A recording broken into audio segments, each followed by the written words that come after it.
अगर आप इस वीडियो को देखकर कुछ नया सीखना चाहते हैं तभी इस वीडियो को देखें, वरना आप इस वीडियो को यहीं पर छोड़कर जा सकते हैं और अपने बेशकीमती समय को बचा सकते हैं। भारत पूरी दुनिया की सबसे बड़ी फिल्म इंडस्ट्री होने के बावजूद भी हमें आज तक एक भी ऑस्कर अवार्ड तक नहीं मिला।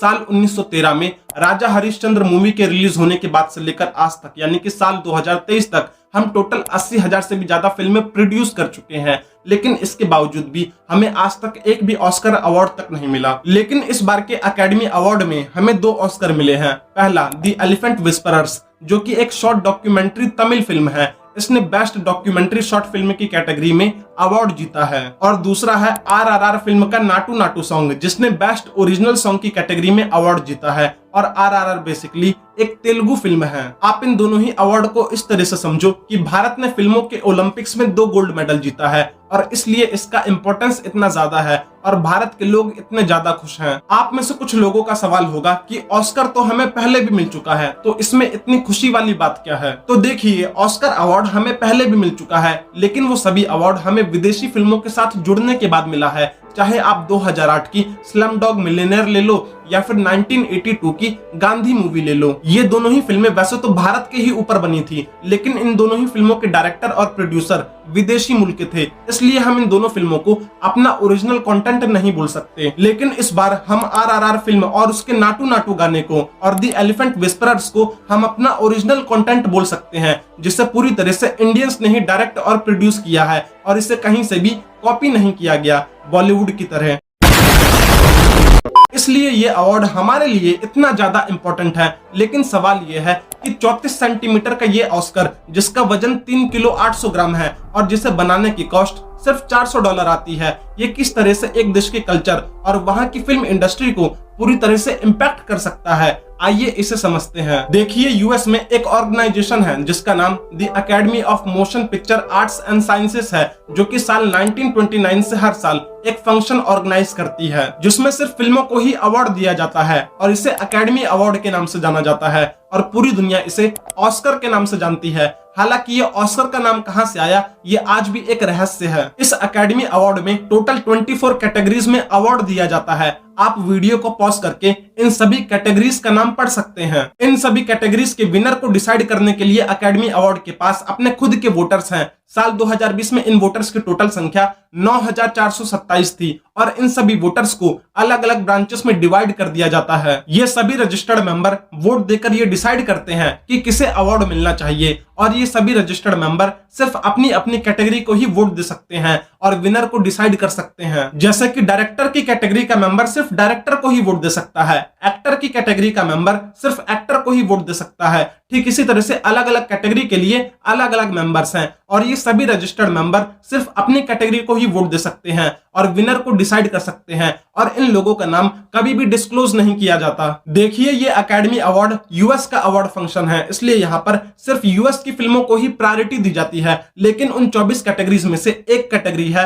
Best movie in foreign language. इस एक कैटेगरी के लिए दुनिया भर के अलग अलग देश अपने यहाँ की बेस्ट फिल्मों को नॉमिनेट करके ऑस्कर में भेजती है ताकि वो इस अवार्ड को जीत सके और इस कैटेगरी में यूएस की कोई सी भी फिल्म पार्टिसिपेट नहीं करती। जब कंट्रीज अपनी अपनी बेस्ट फिल्मों को नॉमिनेट करके ऑस्कर में पार्टिसिपेट करने के लिए भेज देती है, तो ऑस्कर के रजिस्टर्ड मेंबर उन सभी मूवीज में से टॉप 10 मूवीज को सिलेक्ट करते हैं। फिर उन टॉप 10 मूवीज में से टॉप 5 मूवीज को सिलेक्ट किया जाता है और लास्ट में उन टॉप 5 मूवीज में से जिस मूवी को सबसे ज्यादा वोट मिलता है वो मूवी ऑस्कर जीत जाती है। भारत को जिन 2 अलग अलग कैटेगरीज में 2 ऑस्कर अवार्ड मिले हैं, उसकी वजह से हमारे देश के ऊपर क्या इफेक्ट पड़ेगा, आइए इसे समझते हैं। देखिए, ऑस्कर अवार्ड इस दुनिया की फिल्म इंडस्ट्री का सबसे बड़ा और मोस्ट प्रेस्टिजियस अवार्ड फंक्शन है और दुनिया का हर एक डायरेक्टर और प्रोड्यूसर इस अवार्ड को पाना चाहता है, तो आप इसके इंपॉर्टेंस को समझ सकते हैं। देखिए, जब भी कोई फिल्म इतने बड़े मंच पर ऑस्कर जीतती है तो इसकी वजह से उस देश के सिनेमा, फिल्म इंडस्ट्री और वहां की कल्चर के ऊपर एक पॉजिटिव इंपैक्ट पड़ता है। पूरी दुनिया में वहां की फिल्मों की बातें होती है, उस देश की ग्लोबल ऑडियंस तैयार होती है। आप इसे ऑस्कर का बाय प्रोडक्ट भी बोल सकते हो। अगर ओवरऑल देखा जाए तो ऑस्कर अपने आप में उतना ज्यादा इंपॉर्टेंट नहीं है, लेकिन उसे एक अवार्ड की वजह से जो एक्सपोजर मिलता है, जो ग्लोबल ऑडियंस मिलती है और पूरी दुनिया में जो आपकी बातें होती है, वो सबसे ज्यादा इंपॉर्टेंट है। एग्जाम्पल के लिए आप में से बहुत से लोगों ने साउथ कोरिया की पैरासाइट मूवी को ऑस्कर अवार्ड जीतने के बाद ही देखा होगा और इसी के बाद आपने कोरियन मूवीज और वेब सीरीज को एक्सप्लोर किया होगा। इस इकलौते इंसिडेंट की वजह से आज साउथ कोरिया की फिल्म इंडस्ट्री की ग्लोबल ऑडियंस बन चुकी है। लोग बेसब्री से उनकी मूवीज और वेब सीरीज का इंतजार करते हैं। आपको हमारे देश में ऐसे बहुत से लोग मिल जाएंगे जो हमारी अपनी मूवीज देखने की बजाय कोरियन मूवीज और कोरियन ड्रामा देखना पसंद करते हैं। ऑस्कर किस तरह से एक मूवी को और वहां की फिल्म इंडस्ट्री को मदद करती है, अब ये समझते हैं। एक रिसर्च के अकॉर्डिंग जब एक मूवी ऑस्कर में नॉमिनेट होती है, हम यहाँ पर उस मूवी के ऑस्कर जीतने की बात नहीं कर रहे हैं, बल्कि उस मूवी के सिर्फ ऑस्कर में नॉमिनेशन की बात कर रहे हैं।